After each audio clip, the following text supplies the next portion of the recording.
Now, you'd have heard plenty of times before that the Labour Party are pushing on ahead under the auspicious guidance of Dominic Grieve, former Conservative Attorney General, bonehead in chief, to create a definition of Islamophobia. So I've got two things to say about this. First of all, a phobia is an irrational fear, right? When you have a religion that throughout history has tried to massacre you, invade you, that's behind the vast majority of terrorism in the country, and as a woman expects you to dress up like a ghost and not show your bonce to the world, I don't think it is particularly irrational to be a bit worried about it getting a major foothold in your country. But I don't know, who am I to talk? So that's my first thought. Now, the second thought is, what is this supposed to do anyway? Like, why can't we just criticise things anymore? Like I said before, we have legislation in place, criminal legislation. Don't push people, don't murder people, don't nick from people, don't harass people. You know, all of that exists, right? We don't need it to exist in particular for one particular subset of people. It is a ridiculous situation, which is essentially going to be blasphemy by the back door. What is interesting, though, is a chappie called Fayaz Mughal, who's the founder of the Tell Mama organisation, which is actually an organisation that campaigns against anti-Muslim hate. So this is the guy, basically, who should be all for a definition of Islamophobia. But oh no! Our chappie Fayaz here has turned around and warned Angela Rayner that her plans to adopt a formal definition of Islamophobia will create a two-tier society. Angela, our Ange, when she's not on a dinghy down in her £800,000 third home, has set up a council to help advise on drawing up an official government's definition of anti-Muslim discrimination. A definition of the term from 2018, which was adopted by Labour, has been criticised for being so widely drawn that it risks creating a blasphemy law and would stifle legitimate criticism of Islam. Fayaz Mughal, the founder of the Tell Mama organisation, said it could stifle debate about grooming gang scandals, the role of the hijab, niqab and Sharia courts. Well, he sounds like a pretty good egg to me. Let's speak to someone else who's an even better egg. It's my good friend Momus Najmi, who's a writer, commentator and apostate, aka a former Muslim himself and a very outspoken critic of his former religion. It is fantastic to have you on the show. I mean, you and I have spoken about this privately between ourselves, but why is it so dangerous to create a definition of Islamophobia? Two main reasons. One is that you legitimize Islam as a religion, that you say, yeah, it is a valid religion. And the second is that you're accepting that some form of Islam is here to stay. Right? This, for me, is why it's dangerous, because we're accepting wrong ideas. We're accepting a religion that is set up against the West in its ideology, and we are legitimizing it. We are saying, like, no, like, you know, people who actually believe in such things have a legitimate claim to those ideas and the right to live over here and practice those things and hide amongst them, intentionally or unintentionally, hide amongst them extremist activists who will act upon those ideologies, right? That's why it's dangerous. The other part why it's dangerous is obviously for people like me, or for people, or any thinking person, right? Any thinking person who wants to criticize. This can be used by the government to shut people down. Even the government, like especially the Labour Party, doesn't have to be that much motivated by religious hate or anything like that, trying to shut down religious hate or something. I think so they're just motivated by their Marxist and their communist mindset, right? Because they can use these tools, safeguarding against religious hatred, to shut down debate, legitimate debate and legitimate concerns against and voices raising against their government, right? And criticism against the government. So they can use that as a tool as well.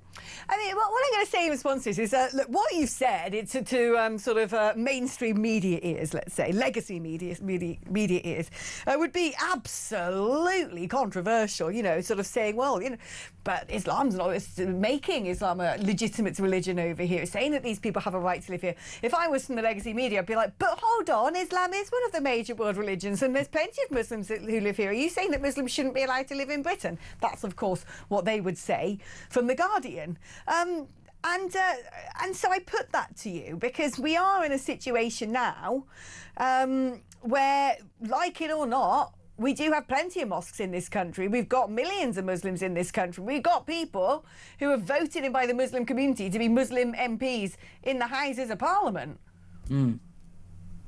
Yeah, I mean, we need to find a way not to coexist, but we need to find a way to, I think so, for Britain to exist as its own, in its own natural state. And if those people may be Muslims, Hindus, Sikhs, or whoever, they want to comply to the base culture of Britain, then it's fine. But they must not bring their own culture and impose upon the nation, right?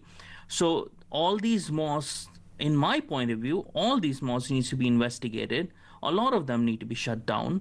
A lot of things that these Muslims go on about and have these ideas and then can, promulgate those ideas into society, should not be allowed to happen. We should not have a monarch who is a patron of an Oxford College of Islamic Studies in Britain since the 1990s. These things should not happen. We should not have halal meat, and all of these things should not happen over here. So yes, there'd be people who would say, you hear this all the time, this is like the favourite little sort of, cliche comment from the leftists now is, those aren't British values. British values are being a tolerant and accepting nation.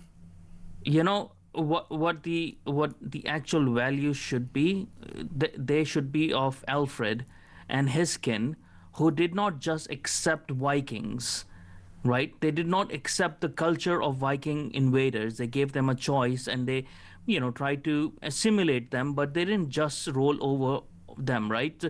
He was a proper, pious, believing Christian, a courageous man, right? That's the kind of leadership that we need. That's the kind of culture we should have. That's the kind of values we should have, which would not bend its knees, which would not degrade itself for others.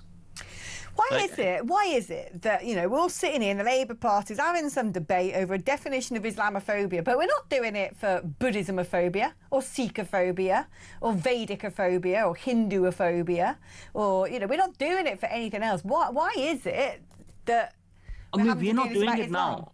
I think so. We're not doing it now, but when push comes to shove, we might start doing that as well, right? Because you see in Australia, I saw in Australia somewhere that the Sikhs over there were like 1 million Sikhs in a city or somewhere, and they were trying to change the name of the lake in that area to their Sikh name or something like that, right?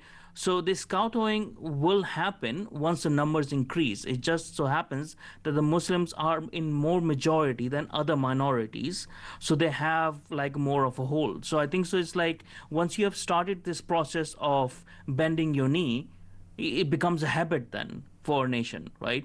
So this is why it needs to stop here before it becomes problematic everywhere else, right? But as well, when Angela Rayner gave that statement in March this year, I think so the first sentence of that statement was already very telling, right? Because she said in that statement, the government has established a working group to provide a definition of anti-Muslim hatred / Islamophobia. That again is combining people with ideology. And also she said chaired by obviously Right Honorable Dominic Grieve, right? So that was very telling, because that showed that the whole of the liberal elite and the whole of the establishment has already agreed between themselves that Islam is here to stay, and we have to make some allowances for them, right? And they have been doing that for years and years and years, and it has come to this point now where you can't even criticize their religion, right? That's where it's come down to. So when you start on this path of appeasement, this is where it leads down to. It doesn't matter if it's Islam or if it's Hinduism, it's Sikhism, whatever it might be. If it's black people being portrayed as Anglo-Saxons now, I've seen in BBC series and stuff, all sorts of these sort of things will happen, right?